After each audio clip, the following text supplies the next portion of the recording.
And when I tell y'all, I literally love it here. Like, y'all, I love it here so bad. Bitch, the sex. I'm like, how the fuck do you know my body more than I know my own body, G? Like, when I tell y'all, that man turned me every which way but loose. Now, what's so crazy is this boy actually asked me the other day, like, how do you feel when you see white men with black women? And I'm like, I don't give no fuck. Like, you know, like, I don't, that shit don't concern me. But y'all, my white king, I love it here. Sorry. And y'all, I don't feel bad about it. I don't feel bad about it. Like, why do we as a race try to make each other feel bad for liking another race? Like, because that's just too old school. Like, I can't love a white man. I don't love him, y'all, but I love it here. Baby girl, I'm gonna give you advice that nobody gave me when I was getting into a relationship with a white man. Nobody gave me this advice. Nobody warned me. I had no women that I knew that had white men. I had no interest in white men, meaning I had no experience, meaning I had, you know, anyway. Number one, you will be relentlessly bullied. Day and night. It doesn't matter if you're a kind person. It doesn't matter if you've given everything to charity and remained with nothing. You will always be bullied. Why? Because he's white. Period. There's no any other reason. People will have unrealistic expectations just because he's white. I don't know why people assume a white man is like a god. White men are normal people. Some are broke, some are rich, some have money, some don't have. Like my husband, for example, is a poor man. People expect me to have a G-Wagon, 5 mansions in UK, 20 mansions in Kenya. On top of that, fly my parents on a private jet. I've just arrived in this relationship. We've not even known each other for 3 years yet. It's not even been 2.5 years. People have unrealistic expectations. You will experience that. Another thing, God forbid you're not skinny.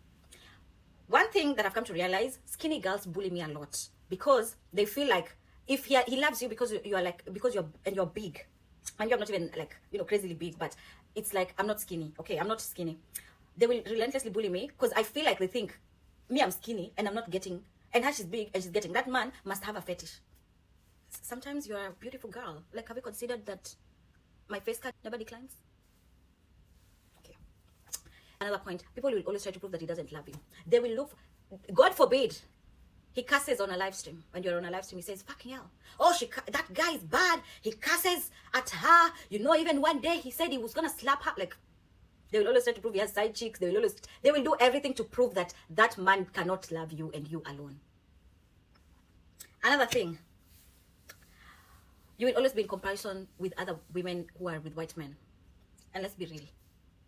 No two people are living the same life. There is nobody here, none of you here, live in Scotland, in a cottage house, with a husband who is a Jehovah Witness.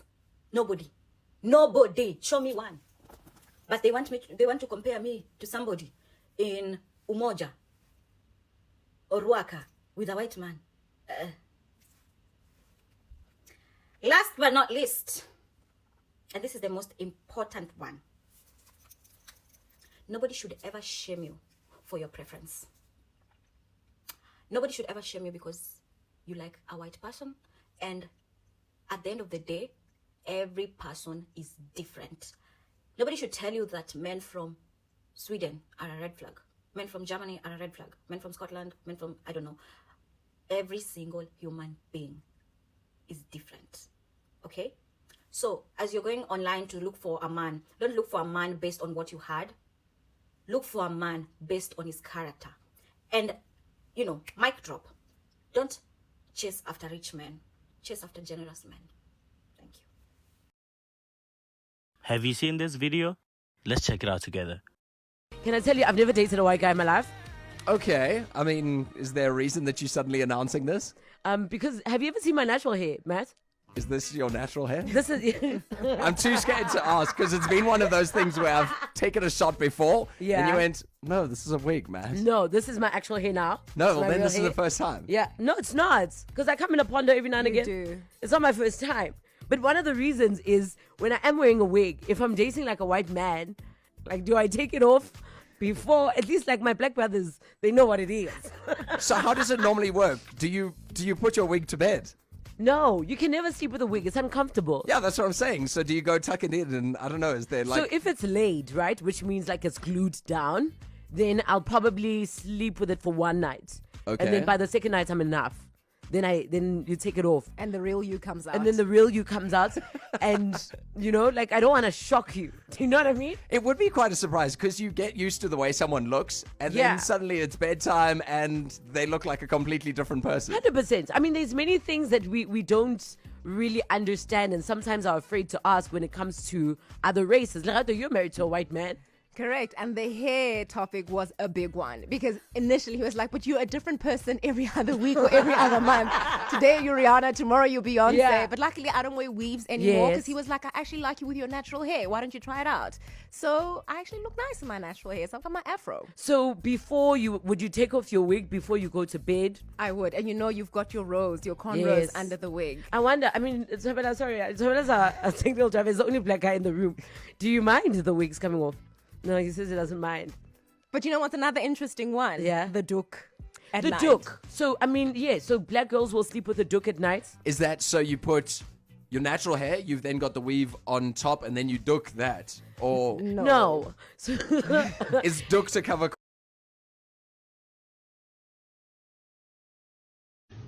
Dominique, I would love to hear your take on black women dating white men and how the world sees it, like Alandria and Nick and all the discourse about it. I talk about interracial dating here and there because I feel like it comes up in various ways. And I'm someone who previously dated outside of my race. I have made a concerted and informed choice. That has not happened. I've decolonized my temple for nearly a decade. That being said, Alandria and Nick's situation, I feel like mirrors. When I see black women who are dating, fall in love, marry white men, this isn't all, but many times when I see that, it's the same trajectory, the same kind of path that we saw Alandria navigate with Taylor on this show. That there was a black woman who leaned into a black man first and was cooking breakfast for him and creating all this space and going back and forth and letting herself be demeaned, letting herself behind the scenes, you're telling everybody you're not attracted to her physically, and you're sitting there letting her peel grapes for you in the morning, all the things. You want her to compete against another black woman for your affection and your face and play all these games. And then you choose this other woman. And then she finds somebody who really likes her and may not look like you, may not look like her daddy. But somebody who really just lets her know. The key thing is makes it clear. It's not a doubt. It's not given. You look at me in the face and your behavior is trying to tell me you enjoy me, but you break the fourth wall and look to everybody else and tell them that I'm not your speed, I'm not your type, you don't live for me. It's clear no matter where this person is at. Now, I don't know the behind the scenes of this relationship. This is a show. People are doing what they got to do to build a platform. But Alandria's choice consistently was black men. And then there was this white man that came and showed her that she was desired in a way that she wished Taylor had. And this isn't Dominique also saying white men are white men. As someone who dated white men, like men are men. The real tea, bitch, is masculine people are masculine people. And I think that oftentimes when I see women who are black, especially deeper melanated black women who are black, end up with white men, there's a trail and an attempt to be with black men, and that doesn't work out. And I don't feel like most people, I've kind of resigned myself to knowing that I may end up, there's a high possibility of me being single if I'm saying that I'm only going to be with a black man and I'm only going to accept love in a certain way. That it may mean that I'm by myself for the rest of my life. And those are my values and I have my personal reasons for it, right? But not everybody wants that. Not everyone wants that.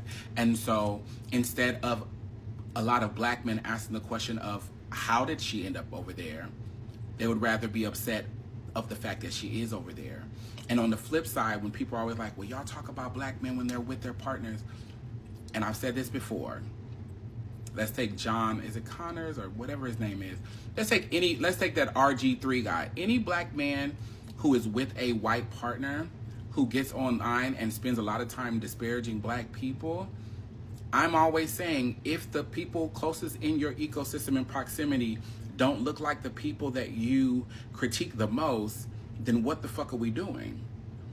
And there's no way that Serena Williams, married to a white man, could get online and have consistent discourse about black men and black men not go up in flames and say, well, you married to a white man, why are you even having this conversation?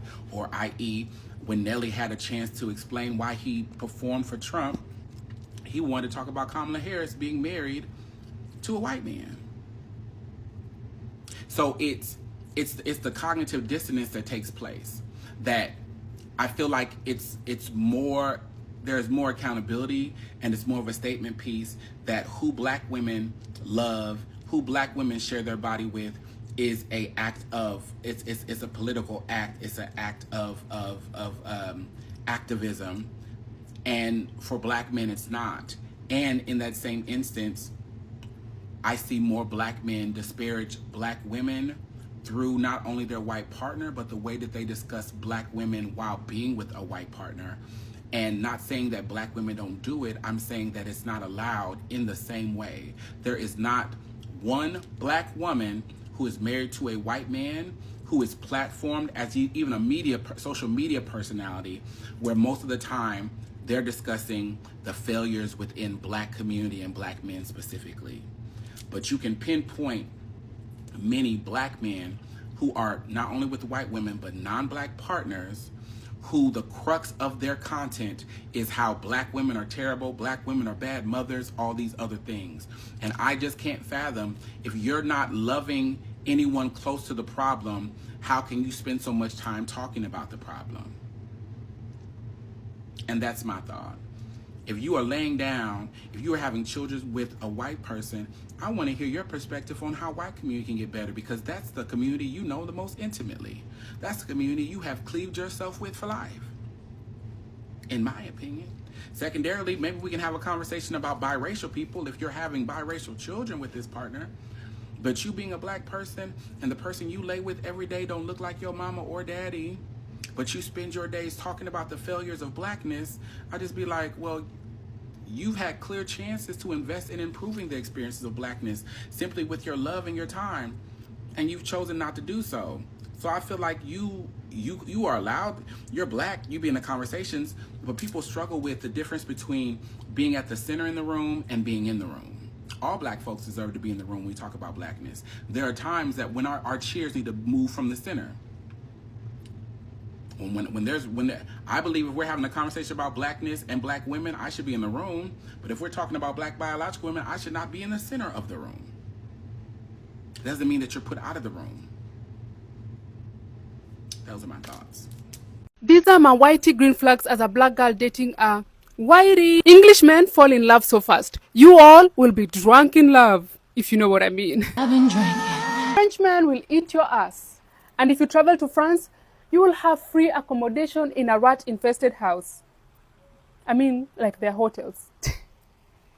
This smells divine. You gotta get it, girls. Swiss have money and chocolate. Plus, you get to live in the most beautiful country in the world. I mean, who doesn't want that?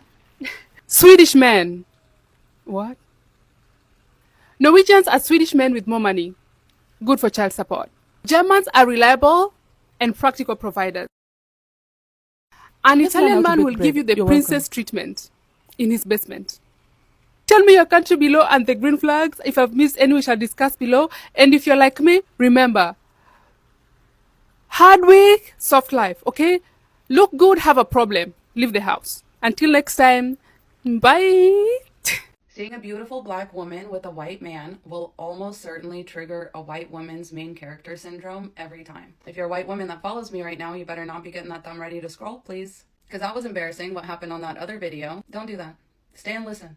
Like you would want a man to stay and listen when I talk shit about men. Be the change you want to see in the world, okay? Now, you may have heard me talk about main character syndrome in men, which is the idea that they are the main character and that everybody else around them fits into that narrative somehow, either as the sidekick, either as the villain, the mentor, etc. And when you are raised in a hierarchy, especially, again, a hierarchy that involves race as explicitly as the American hierarchy involves it, it's turtles all the way down. It's the same thing all the way down. While white men definitely do have the most amount and like the most egregious case of main character syndrome, everybody who participates in the American hierarchy, in the American caste system, all of these behaviors and actions, like they trickle all the way down. Yes, white men have like this very intense main character syndrome, but white women have also been given a very specific narrative about their place in that situation.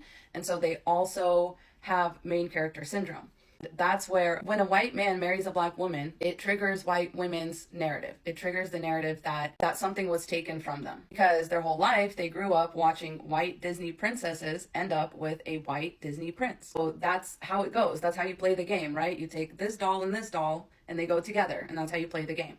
What's triggered is that you are not supposed to be part of that narrative in any way as a black woman. You are not supposed to reap the benefits of being this close to the top of the hierarchy, right? It's almost like they see it in their eyes as like you've skipped a few steps on the ladder and you've ended up like, you know, in a place that they could have gotten. It's kind of like that problem that white people have with affirmative action, right? It's like, well, what if there was a white person that was qualified to take that spot? And you just took it from them. Like, don't you feel bad? And this is why affirmative action is needed, because people think like that. Like, you just told on yourself very loudly. But that's what it is. They are also confused because a white man isn't supposed to want a black woman. Like, a white man is also supposed to be trained to want a white woman, to want the aesthetic, right, of a white woman. And just for everybody wondering how I know these things, it's education. Yes, some of it is observation, but it's reading books by black educators, but especially black women. I do Audible a lot. Like, I actually have read a lot more than this, but I do a lot of Audible, so I'll just screenshot some recommendations for any other white people wanting to get educated. You can know these things in your heart. You can know things are wrong in your heart, but to actually be able to educate others or like put words to these things that actually like make sense, you have to listen to black women, especially because they have all the nuance. Okay, all the nuance is there. This is from Me and White Supremacy by Layla F. Saad. She says black women around the world experience this white gaze lens of being seen as angry, strong, aggressive, and wild, as well as being believed to be lesser in intelligence and beauty than other women. They are seen as either the aggressive adversary, the sassy sidekick, or the deferent devotee to white women. So of course a white woman is triggered and confused when you are chosen by a white man who was supposed to be the prince to her princess in her fairy tale, right? Like, it immediately makes sense. She's like, how can you like this aggressive and wild, angry and strong woman when I was taught my whole life that to get a man, I have to be all the opposite of these things? Obviously, the black woman can be whatever she is. Like, she's not obviously automatically angry or wild or any of these things. You don't know that. But in your mind as a white woman, that's what you assume, because these stereotypes have been so readily fed to you. And not only that, but you have been taught to be the opposite of these stereotypes. So to a white man, it should have been a no-brainer based on the stereotypes. And at the end of the day, what's upsetting, again, is that they have worked really hard for this certain thing that was pretty much supposed to be all but guaranteed to be theirs. And here comes somebody basically cutting in line. You are never supposed to surpass them on the ladder up to the top, because white women are supposed to get the opportunity first. Not only that, but a white man is never supposed to pick a black woman. You know, that's why so many white women are such pick-me's, because they were literally taught that men will pick you if you do certain things. And they actually put stock into that and grew up training themselves to do these things, to be unproblematic, to be very easygoing, keep sweet, pray and obey, whatever, right? Now they're surprised because their expectations have been subverted, right? It's that because whiteness comes from a lack mentality, it's that liking anything about a black woman is automatically an insult to a white woman. A crazy way to think, obviously, but nevertheless it happens. And the emulation stems from kind of the exact same place. White women have always been told that they are the beauty standard. It was like Marilyn Monroe, like if the sex symbol was always, always, always a white woman. But once the capitalists figured out they could exploit black women for that too. They were like, oh great, we'll just do that. Nobody thought about how that would affect the white women, who have always been told that them being the highest standard of beauty is safe. It's safe and sound. Like, no black woman will ever be considered as beautiful as like a mediocre looking white woman. Those days were past, right? All of a sudden. And all of a sudden they started being like, oh wait, there's something I'm missing out on. And it's this whole like, that should have been me. That should have been me and not you. Basically that idea, right? And there's also what's hard coded into capitalism, which is basically you either compete or you get left behind. So that's why all the Kardashian sisters went and got everything done like the way that they did. Because black women can be sex symbols now too. And white women raced, right? So they said, oh, so if these are the features that men want, then I will give them that. Me, a white woman. That's basically where I think that comes from. This part is for the white women that are, I trust, better still be here. Why do you need to look at anti-blackness against black women? It is my belief that the rising and empowerment of black women is one of the biggest threats to white supremacy. Knowing this, white supremacy works particularly hard to stifle, undermine, marginalize, demonize, and harm black women. All anti-blackness, regardless of who it is directed at, paints black people as inferior in all ways, except the ways that can be used by non-black people for non-black gain. When it comes to black women, this treatment is compounded by the added marginalization faced under sexism. From negative stereotypes that trap black women in a one-dimensional imagination to the way that black women's bodies have been treated less like the bodies of human beings and more like the bodies of animals. Anti-blackness against black women is killing black women, both physically and psychologically. So if you call yourself a feminist, you want to call yourself a feminist, you want to rah-rah under my videos where I talk shit about men, but you don't want to look at this, you don't want to look at anti-blackness against black women, you should be fucking ashamed of yourself. You're no better than Susan B. Anthony and her little minions, that when they were given their rights, they took them and ran with them. And they left the black women that worked with, that protested with, that marched with, did everything with. These white women left them in the dust to fend for themselves. They took their rights and they ran. And I'll be damned if anybody following me thinks it's going to be like that. It's not going to be like that, if I can help it. That's embarrassing. That's a shameful moment in American history, and in American women's history especially. How you are in relationships with and to black women speaks volumes about where you are in your anti-racism journey. Do you feel like you cannot relate to black women? Do you covet black women's physical attributes yet secretly feel disdain for them as human beings? Do you assume black women are less educated, less affluent, and less capable than you? These are just some signs that you harbor anti-blackness against black women. This anti-blackness needs to be excavated, confronted, and owned in order for you to practice anti-racism. So let's get to work. It's something that we all have to continuously practice and reflect on, myself included. I may be from Ukraine, but America will definitely do a number on you. Like I said, it really forces you into this hierarchy, whether you want to be part of it or not. You cannot just go with the flow. You have to actively fight back against it. That's what people mean when they say, like, you need to educate yourself. They don't mean you're a horrible racist and you need to blah, blah, blah. What people mean when they say you need to get educated is you need to start swimming upstream. You need to stop going with the flow, and you need to use your muscles to head upstream, because upstream is the only way to solve all of these problems. You need to go as far upstream as you can. So if you want to abolish one system of power, you have to go upstream and abolish them all. And the only way to do that is to get educated, because otherwise people, this world literally tells you, this country especially, but this world tells you in so many ways that it's okay to be racist. It excuses so much racist behavior that people don't even know they're doing it. And then when they're confronted with it, they feel ashamed and they freak out. Don't feel ashamed. Feel empowered. Feel empowered that you can be educated and that you can stop doing this shit. Okay? Let's get to work. Godspeed. Mwah.